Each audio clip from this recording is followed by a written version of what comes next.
ఇక వైసీపీ అనుకూల మీడియాలో వచ్చిన ఇది హిందూ ధర్మంపై దాడే వార్తను Jaggampeta MLA TTD board member Jyothula Nehru ఖండించారు.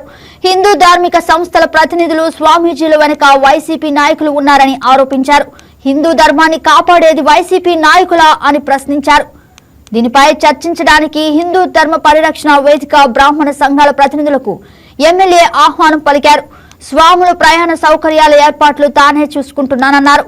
తనకున్న ధర్మ సందేహాలను తీర్చాలని ఎమ్మెల్యే జ్యోతుల నెహ్రూ కోరారు. ఈరోజు హిందూ సాంప్రదాయం మీద నేనంత నిష్ఠాతుల్ని మాత్రం కాదు, కానీ ఒక హిందువుగా చిన్నటి నుంచి కూడా హిందూ సాంప్రదాయాల్ని వంట పట్టించుకున్నటువంటి ఒక హిందువుగా నాకున్నటువంటి ధర్మ సందేహాల్ని ఈ ధార్మిక వ్యవస్థను ప్రశ్నించాలి అని చెప్పి ప్రధానంగా ఇవాళ మిమ్మల్ని అందరినీ పిలవడం జరిగింది. ఈ రోజు ఉదయం సాక్షి పేపర్ చూశాను.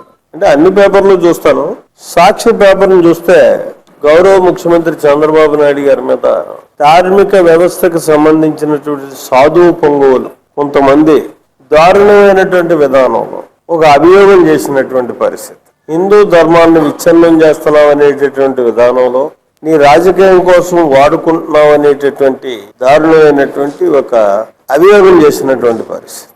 నిజంగా దాన్ని పరిగణలోకి తీసుకోవాల్సి వస్తే హిందూ సాంప్రదాయ పరిరక్షకులు ఒక సంఘానికి సంబంధించినటువంటి సాధుపూర్వం అని చెప్పి చెప్పుకునేటటువంటి విధానంలో వాళ్ళు నిజంగా వాళ్ళే మాట్లాడుతుంటే దాంట్లో ఔన్నత్యం ఏంటి, వాస్తవాలు ఏంటి అని చెప్పేసి మనం అందరం కూడా ఆలోచన చేయడానికి అవకాశం. చంద్రబాబు నాయుడు గారు కూడా నిజంగా దాని మీద ఆలోచన చేసి ఒకవేళ నిజంగా దీన్ని రాజకీయానికి వాడుకుంటున్నానా, హిందూ ధర్మాన్ని నా విధానం వల్ల నష్టం కలిగే పరిస్థితి ఉందా అని చెప్పి ఆలోచించవచ్చు. కానీ దురదృష్టం ఏంటంటే ఈ సాక్ష్య పేపర్లో ఇది హిందూ ధర్మంపై దాడే, కలియుగ దైవం పట్ల సీఎం చంద్రబాబు చేస్తున్నది మహాపచారం కింద ఉంది.